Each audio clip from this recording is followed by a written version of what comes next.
الله تعالى في شأن حبيبه إن الله وملائكته يصلون على النبي يا أيها الذين آمنوا صلوا عليه وسلموا تسليما اللهم صل على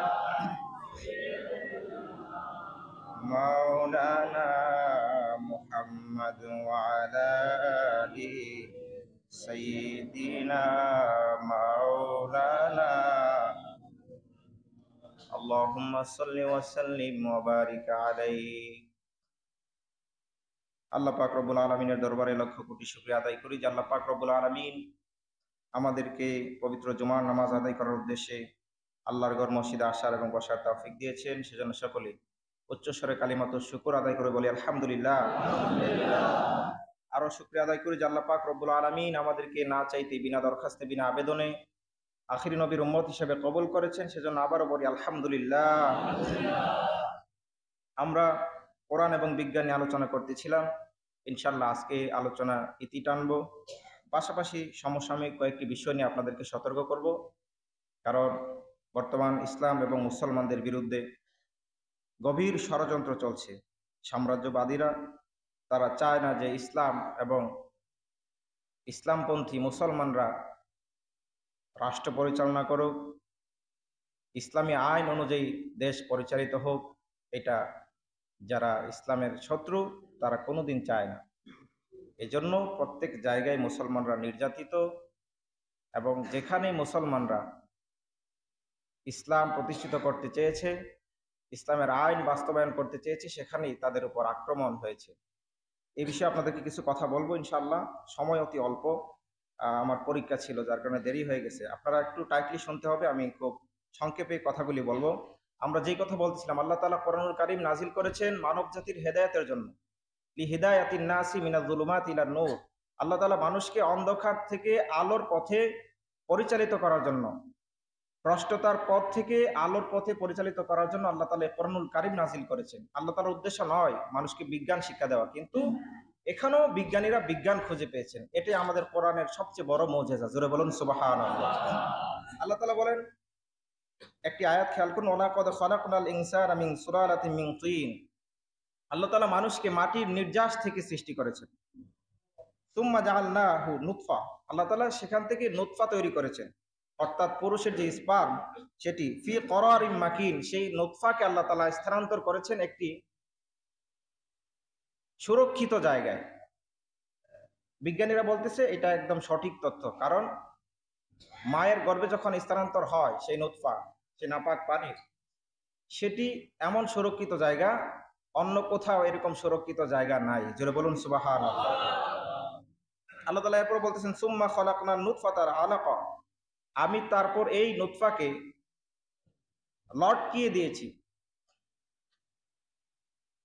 বিজ্ঞান আবিষ্কার হওয়ার আগে, মেডিকেল সায়েন্স এর বিকাশ হওয়ার আগে আমরা সেগুলি জানতাম না, কিন্তু আল্লাহ তাআলা এমন ভাবে বিবৃতি দিয়েছেন মনে হয় যে একদম চাক্ষুষ।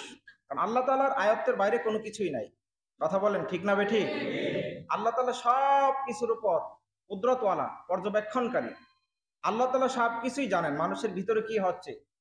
আমরা চেক আপ করার পরে জানতে পারি আমাদের ভিতরে কি কি রোগ আছে, কি কি ব্যাধি আমাদের শরীরে আছে, সেগুলো আমরা পরীক্ষার পরে জানতে পারি, রিপোর্ট যখন বের হয়। আল্লাহ তাআলা রিপোর্ট ছাড়াই বলে দিয়েছেন। সুবহানাল্লাহ বলবেন না? আল্লাহ তাআলা যে কথাগুলি বলেছেন বিজ্ঞানীরা বলছেন একদম শতভাগ সত্য।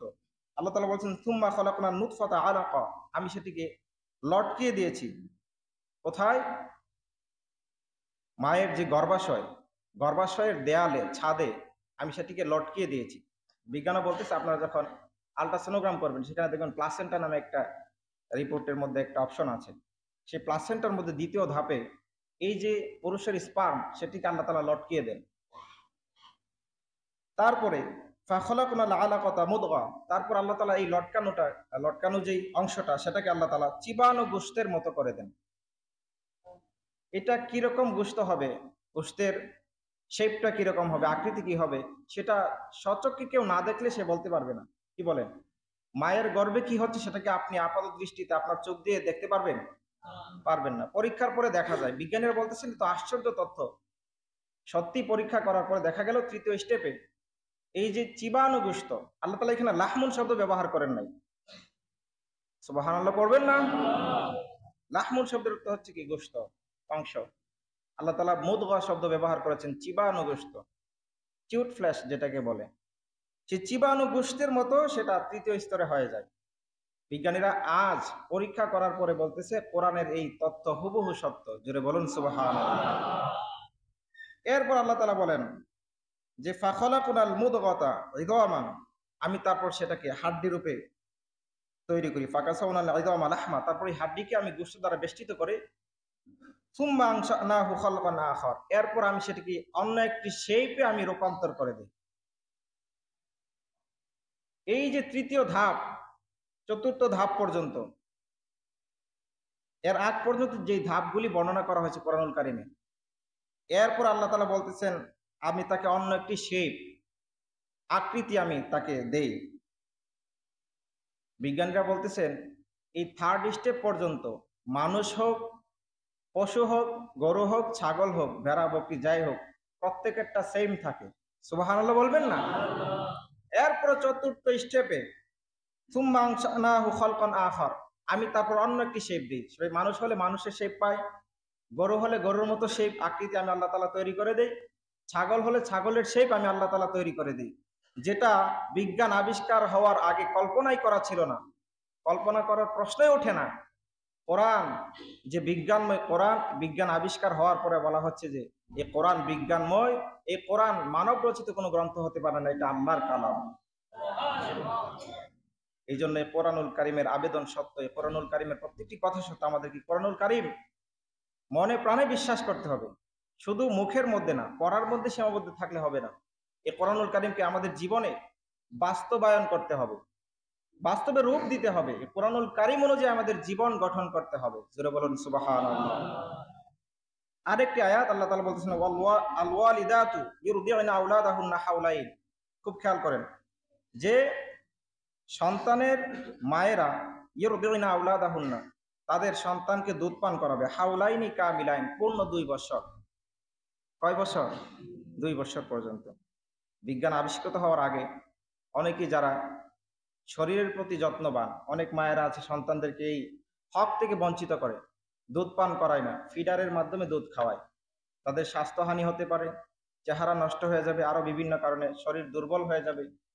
বিজ্ঞান বলতেছে এবং জাতিসংঘ WHO, যেটা ওয়ার্ল্ড হেলথ অর্গানাইজেশন, সেখান থেকে বলা হচ্ছে 2 বছর যখন কেউ দুধ পান করায় তখন সে সন্তানের হক আদায় করার মাধ্যমে সন্তান, এই যে শিশু মৃত্যুর হার সেটা বেড়ে যায় এই মায়ের দুধ পান না করানোর কারণে।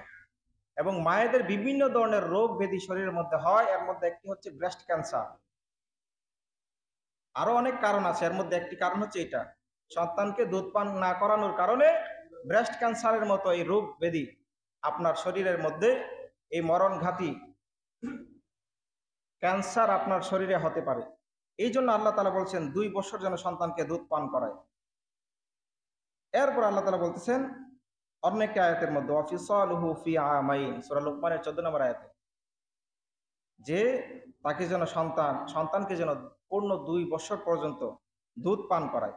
এখানে মূল উদ্দেশ্য এটা না, এখানে আল্লাহ তাআলা এই আয়াতে কারিমা নাজিল করার মাধ্যমে সন্তানদেরকে মায়ের হক শিক্ষা দিচ্ছেন যে মা তোমাদেরকে পূর্ণ 2 বছর দুধ পান করায়, এজন্য মায়ের প্রতি তোমাদের হক আছে, কর্তব্য আছে, মায়ের প্রতি সদাচরণ করতে হবে।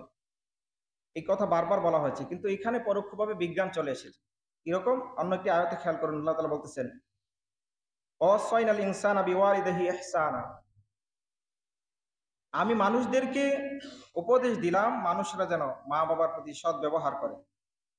কেননা হামালাতহু উম্মুহু, তার মা তাকে কষ্ট করে গর্ভধারণ করে, ওয়াদাআতহু, এবং তাকে প্রসব করে, কুরহান, অনেক কষ্ট সহ্য করে, ওয়া হামলুহু ওয়া ফিসালুহু সালাসুনা শাহরা, আল্লাহ তাআলা বলতেছেন এবং তার যে গর্ভধারণ এবং তার দুধ পান সহ 30 মাস সে কষ্ট করে। কয় মাস? 30 মাস। আল্লাহ তাআলা আগের আয়াতে বলেছেন 2 বছর পর্যন্ত সন্তানকে দুধ পান করাবে, এরপরে কি বললেন? যে 30 মাস আগের যেই সূরা আমি তেলাওয়াত করলাম, সূরা বাকারা এবং সূরা লোকমান, সেখানে বলা হচ্ছে যে 2 বছর পর্যন্ত সন্তানকে মা কি করবে? দুধ পান করাবে। আর এই আয়াতে আল্লাহ তাআলা বলতেছেন, এটা সূরা আল আহকাফের 15 নম্বর আয়াত, যে 30 মাস কষ্ট করে তার গর্ভধারণ এবং দুধ পান সহ। এখন আপনি 30 মাস থেকে যদি 2 বছর বাদ দেন, 2 বছরে কয় মাস? 24 মাস যদি আপনি এখান থেকে মাইনাস করেন, থাকবে কয় মাস? 6 মাস। 6 মাসে কি গর্ভধারণ হয়? হয়। বিজ্ঞান বলতেছে হয়। কিন্তু বিজ্ঞান আবিষ্কৃত হওয়ার আগ পর্যন্ত মানুষ সেটা বিশ্বাস করতো না। হয়েছে এরকম। হযরত উমর রাদিয়াল্লাহু তাআলার সময়ে এক নবী সাহাবী আয়েশা কমপ্লেইন করলেন যে আমার বিবিকে আমি বিয়ে করার পরে 6 মাস পরে সে কি গর্ভপাত করেছে, সুতরাং এই সন্তান আমার হতে পারে না, আমি তাকে তালাক দিতে চাই। সুবহানাল্লাহ বলবেন না? খুব কঠিন মাসালা। ওমর রাদিয়াল্লাহু আনহু বললেন, ঠিক আছে, তোমার কথা কি সত্য, তুমি তালাক দিতে পারো। বের হয়ে যাওয়ার পথে হযরত আলী রাদিয়াল্লাহু তাআলা আনহু ওনার সাথে দেখা। জিজ্ঞেস করলেন, তুমি কেন এসেছিলে? বলতেছেন যে আমি এই মাসালা নিয়ে আসছিলাম। বলতেছে হযরত ওমরের কথাটি সঠিক নয়, 6 মাসেও গর্ভধারণ হতে পারে। সুবহানাল্লাহ বলবেন না? তিনি কোরআনের এই আয়াত উপস্থাপন করলেন যে দুধ পান এবং গর্ভধারণ মিলে কি 30 মাস।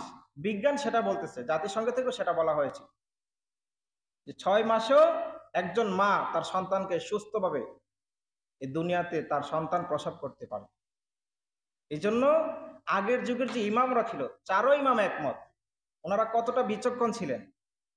বিজ্ঞান তখন ছিল না, প্রত্যেকেই এই ফতোয়া দিয়েছেন, মাসালা দিয়েছেন যে 6 মাস যদি হয়, 6 মাস যদি পেটে থাকে, তাহলে সে মা সাব্যস্ত হবে, বৈধ সন্তান হিসাবে ধরা হবে। তাহলে গর্ভধারণের সর্বনিম্ন সময় কয় মাস? 6 মাস।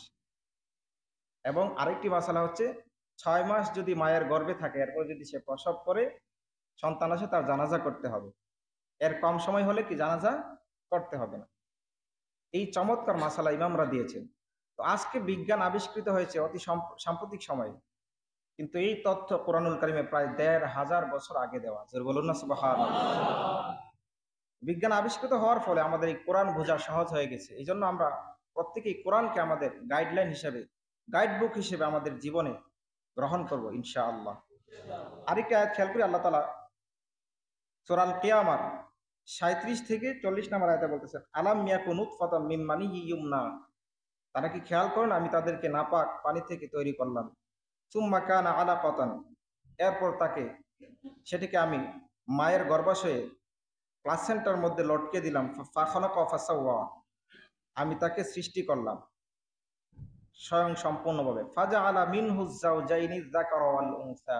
আল্লাহ তাআলা বললেন, অতঃপর আমি সেখান থেকে জোড়া ভিত্তিক কুশলতা আমি তৈরি করলাম। জোড়া ভিত্তিক বলতে সেখান থেকে এই যে আল্লাহ পাক পরবর্তী তাফসীর করলেন নিজেই, আয-যাকারা ওয়াল উনসা, সে পুরুষ হবে নাকি মেয়ে হবে। এই আল্লাহ তাআলা যে জোড়া ভিত্তিক সৃষ্টি করলেন, আল্লাহ তাআলা বলেন যে আমি তাকে মিনহু, মিনহু বলা হয়েছে। আরবিতে মিনহু হার জমির হচ্ছে পুরুষের দিকে। 2 প্রকার আছে আরবিতে, মুযাক্কার মুআন্নাস, জিনস হচ্ছে 2 প্রকার। পুরুষের ক্ষেত্রে হচ্ছে মিনহু, আর মহিলার ক্ষেত্রে কি মিনহা। পুরুষের ক্ষেত্রে কি মিনহু, আর মহিলাদের ক্ষেত্রে মিনহা। আল্লাহ তাআলা এখানে মিনহু বলেছেন যে আমি তার ওই ছেলে থেকে, মানে বাবা থেকে আমি নির্ধারণ করি আয-যাওজাইন, এই জোড়া ভিত্তিকের মধ্যে আয-যাকারা ওয়াল উনসা, সে কি পুরুষ হবে নাকি মেয়ে হবে। সুবহানাল্লাহ বলবেন না? আগে এক সময় যাদের ঘরে মেয়ে হতো, লাগাতার মেয়ে হলে তালাক দেওয়া হতো। এখানে দোষ কি মহিলা? কি বলেন? বিজ্ঞান আবিষ্কৃত হওয়ার ফলে বিজ্ঞানীরা বিস্ময় প্রকাশ করেছেন এই আয়াতের সামনে, যে আশ্চর্য তথ্য কোরআনুল কারিমে দেওয়া আছে। কারণ পুরুষের মধ্যে যে সেক্স ক্রোমোজোম, সেখানে এক্স ওয়াই 2টা আছে, আর মহিলার মধ্যে কয়টা? একটাই, এক্স এক্স। এক্স ওয়াই মিললে ছেলে হবে, এক্স এক্স মিললে হবে মেয়ে। তো এখানে এখানে কেউ দায়ী না মূলত। এই সিদ্ধান্ত, এই ডিসিশন আল্লাহ তাআলা, পুরুষ হবে না মেয়ে হবে। আল্লাহ তাআলা কোরআন অন্য আয়াতে বলেছেন যে কাউকে আমি আল্লাহ তাআলা ছেলে দেই, কাউকে মেয়ে দেই, কাউকে আবার ছেলে মেয়ে উভয়টা দেই, কাউকে উভয়টাই দেয় না, তাকে সন্তানই দেই না। এটা আল্লাহ তাআলার সিদ্ধান্ত। যাই হোক, আল্লাহ তাআলা বলতেছেন আমি পুরুষ থেকে মিনহু, ওই পুরুষ থেকে আমি ছেলে হবে না মেয়ে হবে সেটা আমি নির্ধারণ করি। বিজ্ঞান আবিষ্কৃত হওয়ার পরে বিজ্ঞানীরা বিস্ময় প্রকাশ করেছেন এবং এই আয়াতের সামনে মাথা নুয়ে দিয়েছেন যে আল্লাহ তাআলা ১৫০০ বছর আগে এই তথ্য দিয়েছেন, আর আমরা জেনেছি এই অতি সাম্প্রতিক সময়ে। সুবহানাল্লাহ বলবেন না? এই জন্য এই কোরআন বিজ্ঞানময় কোরআন, এই কোরআনের প্রত্যেকটি তথ্য সত্য, কারণ এই তথ্যগুলি মানব রচিত নয়, সেটি আসমানি কালাম, আল্লাহ তাআলার কথা। জোরে বলুন সুবহানাল্লাহ। আরেকটি আয়াতে খেয়াল করুন, আল্লাহ তাআলা সূরা ফুসসিলাতের ৩৭ নম্বর আয়াতে বলছেন, লা তাসজুদু লিশ-শামসি ওয়ালা লিল কমার, তোমরা সূর্যকে এবং চন্দ্রকে সিজদা করিও না। একটু যদি দেরি হয় আপনারা কষ্ট নেবেন না। ওয়াসজুদু লিল্লাহিল্লাযী খলাকাহুন্না, তোমরা চন্দ্র এবং সূর্যকে কেন সিজদা করবে? কারণ চন্দ্র এবং সূর্য আমাদের নিমিত্তে আল্লাহ তাআলা সৃষ্টি করেছেন। মানুষ ছাড়া বাকি সকল সৃষ্টিকে আল্লাহ তাআলা মানুষের জন্য তৈরি করেছেন। সুতরাং প্রত্যেকটি জিনিস আমাদের খাদেম। সূর্য আমাদের কি? খাদেম। আল্লাহ তাআলা বলছেন তুমি এত বোকা, তুমি তোমার খাদেমকেই সিজদা করছো। সুবহানাল্লাহ বলবেন না? তুমি সৃষ্টি হয়েছে আমার জন্য, আর তোমার জন্য বাকি সবকিছু আমি সৃষ্টি করেছি। আল্লাহ তাআলার কোনো প্রয়োজন আছে এগুলা? কথা বলেন না। আল্লাহ তাআলা কি সূর্যের মুখাপেক্ষী? নাকি আল্লাহ তাআলা চোখে দেখেন না? নাউযুবিল্লাহি মিন যালিক। আল্লাহ তাআলা সবকিছু দেখতে পান। আল্লাহ তাআলার সূর্যের প্রয়োজন হয় না, চন্দ্রের প্রয়োজন নাই, নদ নদী সমুদ্রের প্রয়োজন নাই, গাছগাছালির প্রয়োজন নাই, এই সব কিছুই আমাদের জন্য। আল্লাহ তাআলা বলছেন যে হুয়াল্লাযী খালাকা লাকুম মা ফিল আরদি জামিআ, আল্লাহ তাআলা এই দুনিয়ার মধ্যে, পৃথিবীর মধ্যে যা কিছু সৃষ্টি করেছেন সব তোমাদের নিমিত্তে সৃষ্টি করেছেন। জোরে বলুন সুবহানাল্লাহ। অন্য আয়াত আল্লাহ তাআলা বলছেন সূরা রহমানের মধ্যে, আশ-শামসু ওয়াল কমারু বিহুসবান, সূর্য এবং চন্দ্রকে হিসাব গণনা করার জন্য আল্লাহ তাআলা তোমাদের উপকারে তৈরি করেছেন। এই জন্য সূর্য থেকে সৌর বছর আমরা গণনা করি, চন্দ্র থেকে চন্দ্র বছর গণনা করি। এইগুলো আল্লাহ তাআলা আমাদের জন্য সৃষ্টি করেছেন। অন্য জায়গায় বলেছেন লিতা আলামু আদাদা সিনিনা ওয়াল হিসাব, যাতে তোমরা হিসাব করতে পারো, হিসাব সংরক্ষণ করতে পারো। এই জন্য আমি আল্লাহ তাআলা তোমাদের জন্য এগুলি সৃষ্টি করেছি। আর তুমি কেবল আমার জন্য সৃষ্টি হয়েছে। ওমা খালাকতুল জিন্না ওয়াল ইনসা ইল্লা লিয়াবুদুন, মানুষ এবং জিনকে সৃষ্টি করা হয়েছে একমাত্র আল্লাহর ইবাদত করার জন্য। এই জন্য আল্লাহ তাআলা এখানে বলতেছেন, আল্লাহ তাআলা এখানে বিজ্ঞান শেখানোর উদ্দেশ্য নয়, আল্লাহ তাআলা কি উপদেশ দিচ্ছেন যে তুমি খাদেমকে সিজদা করো না, আমাকে সিজদা করো। আল্লাহ তাআলা বলছেন ওয়াসজুদু লিল্লাহিল্লাযী, তুমি সে আল্লাহকে সিজদা করো যিনি খলাকাহুন্না, সূর্য এবং চন্দ্র সমূহকে সৃষ্টি করেছেন। সুবহানাল্লাহ পড়েন। এখানে আল্লাহ তাআলা দুইটি জিনিস ব্যবহার করেছেন, একটা হচ্ছে দুইটা শব্দ আশ-শামস আল কমর, চন্দ্র এবং সূর্য ব্যবহার করেছেন। আরবি গ্রামাটিক্যাল অনুযায়ী বচন হচ্ছে তিন প্রকার, ওয়াহেদ, তাসনিয়া, জমা। যারা মাদ্রাসা পড়েছেন তারা বুঝবেন। এক বচন, দ্বিবচন, বহু বচন। বাংলাতে হচ্ছে দুই প্রকার, এক বচন, বহু বচন। ইংরেজিতে দুই প্রকার, সিঙ্গুলার, প্লুরাল। তো আরবিতে হচ্ছে তিন প্রকার। সেখানে দ্বিবচন হলে খলাকাহুমা বলা দরকার ছিল, কিন্তু সেখানে হচ্ছে খলাকাহুন্না। আল্লাহ তাআলা চন্দ্র এবং সূর্য সমূহকে সৃষ্টি করেছেন। তো এই সূর্য হচ্ছে একটি নক্ষত্র। সূর্য কি? একটি নক্ষত্র। এরকম হাজার হাজার হাজার হাজার কি বিলিয়ন বিলিয়ন ট্রিলিয়ন ট্রিলিয়ন, বরঞ্চ বিজ্ঞানীরা বলেছেন যে সমুদ্রের বালুকণা গণনা শেষ করে যাবে, বালুকণা গণনা করে শেষ করা যাবে, কিন্তু নক্ষত্র কত আছে তা গণনা করা যাবে না। এবং এক একটা নক্ষত্র থেকে অন্য আরেকটি নক্ষত্রের দূরত্ব অনেক বেশি, এবং এমন অনেক নক্ষত্রের আলো আমাদের এই পৃথিবী পর্যন্ত পৌঁছেই নাই, অথচ আলোর গতি হচ্ছে সেকেন্ডে ১,৮৬,০০০ মাইল। সুবহানাল্লাহ বলবেন না? তারপরে আমাদের এই পৃথিবী পর্যন্ত পৌঁছে নাই। তাইলে এবার চিন্তা করেন যে আল্লাহ তাআলার এই সৃষ্টি জগৎ মহাবিশ্ব কত বড়। সুবহানাল্লাহ।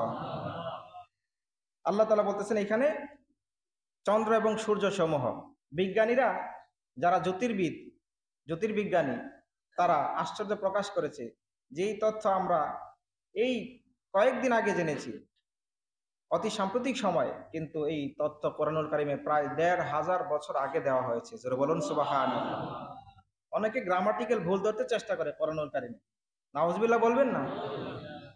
গ্রামাটিক্যাল কত প্রকার কি কি সব কিছুর ব্যবহার এখানে কোরআনুল কারিমে আছে এবং প্রত্যেকটি নির্ভুল, কোনো ধরনের সন্দেহ শোভা নাই। জোরে বলুন সুবহানাল্লাহ। আরেকটি আয়াত খেয়াল করুন, আল্লাহ তাআলা সূরা আল আনকাবুতের মধ্যে বলতেছেন, মাসালুল্লাযীনা ইত্তাখাযু মিন দুনিল্লাহি আউলিয়া, যারা আল্লাহ ছাড়া অন্য কাউকে বন্ধুরূপে গ্রহণ করে। আমরা প্রত্যেকদিন নামাজের মধ্যে পড়ি ইয়্যাকা না'বুদু ওয়া ইয়্যাকা নাস্তাঈন, আমরা আপনারই ইবাদত করি, আপনার কাছেই সাহায্য চাই। সাহায্যকারী হিসেবে আল্লাহ তাআলাই যথেষ্ট। কি বলেন? আল্লাহ তাআলার কোনো অ্যাসিস্ট্যান্টের প্রয়োজন নাই। আল্লাহ তাআলার কোনো সহকারী আছে? সহকারী নাই। আমাদের সহকারী আছে। আমরা কাজ করতে করতে যখন ক্লান্ত হয়ে যাই, তখন আরেকজন কি সহকারীকে সেই কাজ দেওয়া হয়। যদি আমরা না পারি, আমরা অনুপস্থিত থাকি, তখন আরেকজন যেন কাজটা করতে পারে, এই জন্য সহকারী কি নিয়োগ দেওয়া হয়। কিন্তু আল্লাহ তাআলার কোনো সহকারী নেই। আল্লাহ তাআলাকে কোনো ঘুম তন্দ্রা স্পর্শ করে না। আল্লাহ তাআলা এই যে আয়াতুল কুরসির মধ্যে আছে, আয়াতুল কুরসির মধ্যে কি আছে? লা তাখুযুহু সিনাতু ওয়ালা নাও। আল্লাহ তাআলাকে ঘুম তন্দ্রা পর্যন্ত স্পর্শ করতে পারে না। জোরে বলুন সুবহানাল্লাহ। এই জন্য আল্লাহ তাআলা বলতেছেন, তুমি আমাকে বন্ধুরূপে গ্রহণ করো। যারা আমাকে ছাড়া অন্য কাউকে বন্ধুরূপে গ্রহণ করে, মাসালুন, তাদের উদাহরণ হচ্ছে কামাসালিল আনকাবুত, মাকড়সার মতো। ইত্তাখাযাত বাইতা, সে ঘর নির্মাণ করে। এখানে খেয়াল করুন, এরপর আল্লাহ তাআলা বলতেছেন, ওয়া ইন্না আওহানাল বুয়ুতি লা বাইতুল আনকাবুত, নিশ্চয় সবচেয়ে দুর্বল ঘর হচ্ছে মাকড়সার ঘর। এখানে একজন সাধারণ মানুষও বুঝতে পারবে, এখানে না বোঝার কিছু আছে? একদম সহজ কথা, যে ব্যক্তি আমাকে ছাড়া অন্য কারোর কাছে সাহায্য চায়, অন্য কারো গায়রুল্লাহর কাছে সাহায্য চায়, তাকে বন্ধুরূপে গ্রহণ করে আমাকে বাদ দিয়ে, সে যেন মাকড়সার ঘরে আশ্রয় নিল। আর জেনে রেখো, মাকড়সার ঘর হচ্ছে এই পৃথিবীর মধ্যে সবচেয়ে দুর্বল ঘর। মাকড়সার ঘর ভাঙতে কামান প্রয়োজন হয় না, শুধু হাত দিয়ে নাড়া দিবেন, শেষ। কি বলেন? এবং এটা স্বাভাবিকভাবে আল্লাহ তাআলা মানুষ যেন আল্লাহর অনুসারী হয়, আল্লাহ তাআলার কাছে সাহায্য চায়, সেটা বুঝিয়েছেন, উপদেশ দিয়েছেন। কিন্তু এখানেও বিজ্ঞান চলে এসেছে। জোরে বলুন সুবহানাল্লাহ।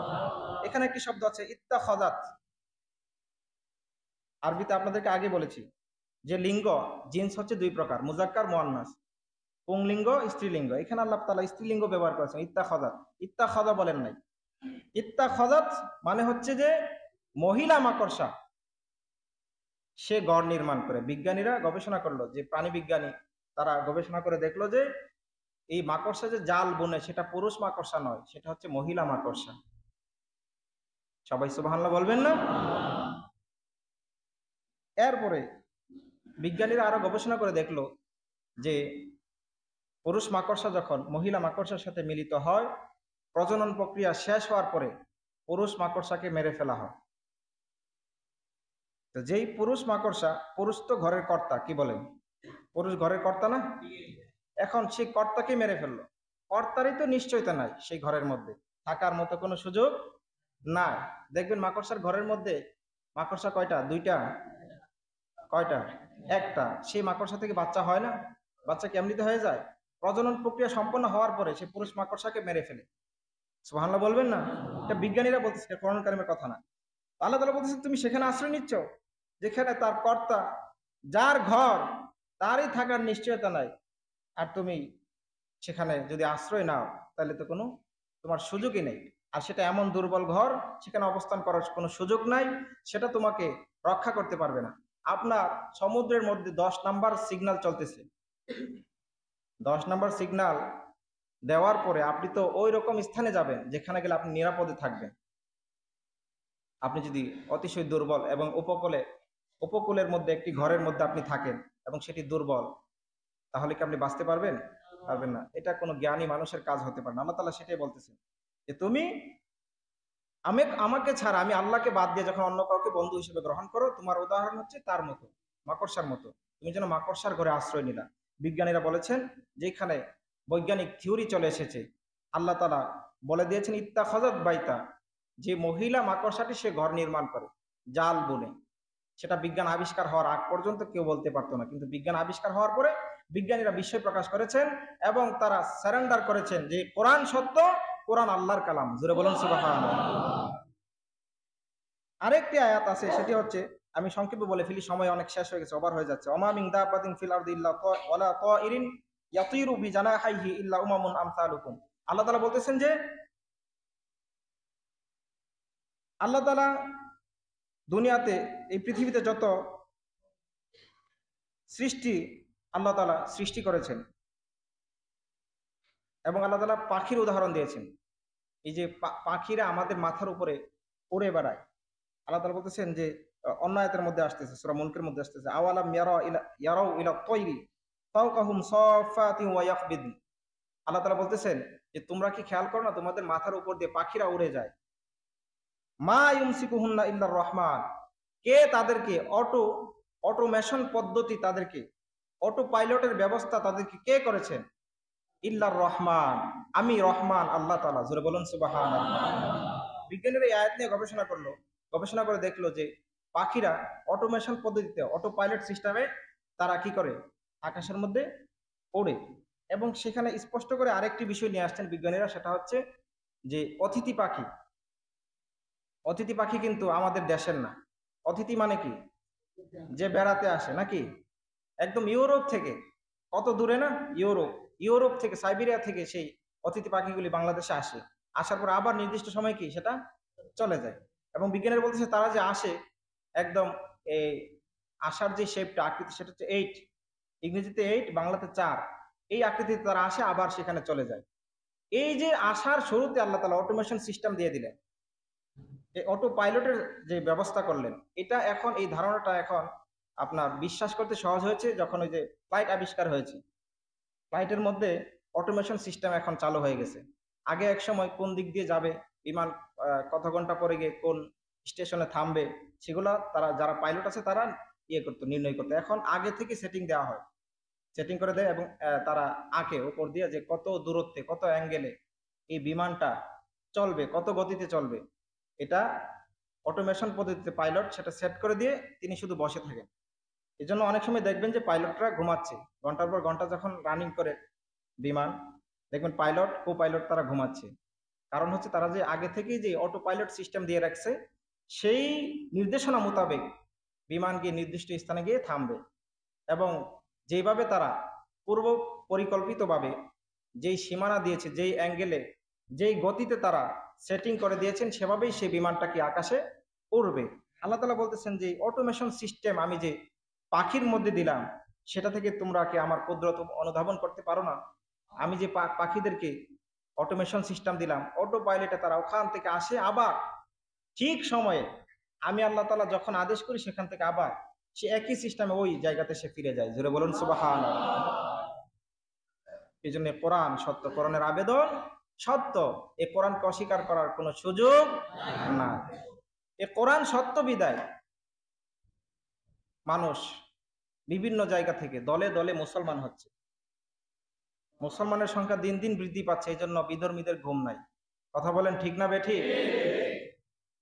এই জন্য সাম্রাজ্যবাদী এবং ইসলামের শত্রু যারা, তারা বিভিন্ন সময় ইসলামের উপর আক্রমণ করার চেষ্টা করে, এবং এই দেশ নিয়েও ষড়যন্ত্র চলছে। যে কথাটা আপনাদেরকে খুতবার শুরুতে বলেছিলাম, যে আমাদেরকে সতর্ক থাকতে হবে। ইসলামের মধ্যে একটি অন্যতম বিধান হচ্ছে আল জিহাদ। নবীজি বলেছেন আল জিহাদু মাউদিন ইলা ইয়াউমিল কিয়ামা, জিহাদ কিয়ামত পর্যন্ত বিদ্যমান থাকবে। কতদিন পর্যন্ত?